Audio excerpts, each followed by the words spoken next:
Twelfth के बाद जो कोर्सेज़ अवेलेबल हैं उनके बारे में मैं आपको बता रही थी कि मैं एक लिस्ट प्रोवाइड करूँगी।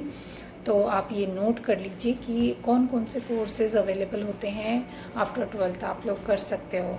बहुत सी चीज़ों के बारे में जानकारी नहीं होने की वजह से हम लोग कुछ लिमिटेड कोर्सेज़ होते हैं वही कर लेते हैं, क्योंकि हमने सुन रखा होता है कि ये कोर्सेज़ होते हैं। तो इसमें आता है BTech, BSc, MSc, BDS, B pharmacy, B arch that is bachelor in architecture, BHMS, BPT, BAMS, BUMS, bioinformatics, genetics, microbiology, forensic science, environmental science. Environmental का बहुत ही अच्छा स्कोप है, बड़ा बड़ा इंडस्ट्रीज़ जो होता है वो एनवायरमेंटल के बच्चों को बहुत अच्छा पैकेज भी देते हैं। Then nursing, BCom, BBA, CA, CFP, CMA, BA, BALLB, PCA, BHM, BJMS that is in journalism and mass communication, इसमें भी बहुत ही अच्छा स्कोप है। BLEd that is a bachelor of elementary education, BFA that is bachelor in fine arts, ये भी बहुत अच्छा करियर है, नॉर्मली बच्चे नहीं इसके बारे में ज़्यादा जानते हैं। Fashion designing, animation and multimedia, ये 1 ईयर के कोर्स आ जाएंगे आपके, थोड़े छोटे कोर्स होंगे।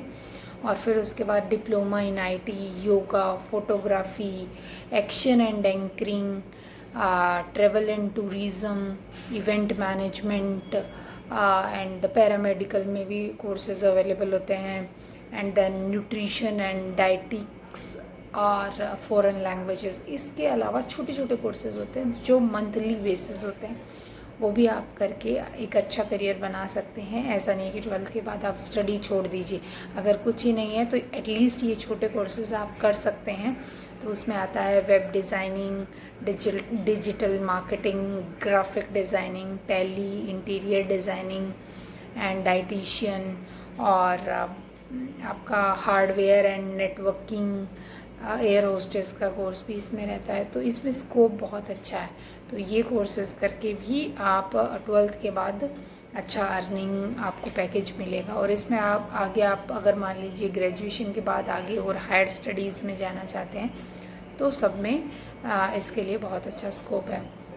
अभी रहती बात यह है कि आपने ग्रेजुएशन कर लिया, उसके बाद का क्या आपका प्रोसेस रहेगा, तो उसके लिए आप वेट कीजिए नेक्स्ट वीडियो की। अभी आज की वीडियो में आपको जो जो कन्फ्यूज़न है वो मुझे कमेंट सेक्शन में कमेंट करके बताइए।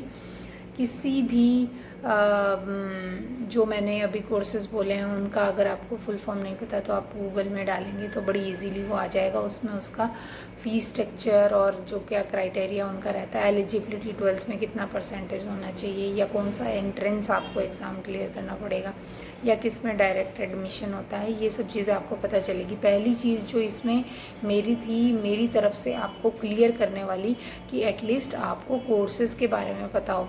तो मुझे लगता है मैंने आपको 20 या 30 कोर्सेज़ ऐसे बता दिए हैं। अब आप normal BA, BSc, BCom, B pharmacy, MBBS तक ही, CA या इन तक ही सीमित नहीं रहेंगे।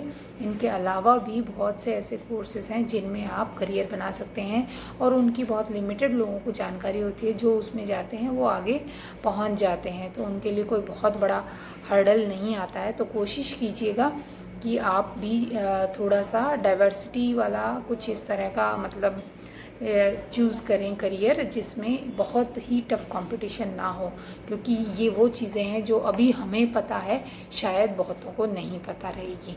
Thank you very much.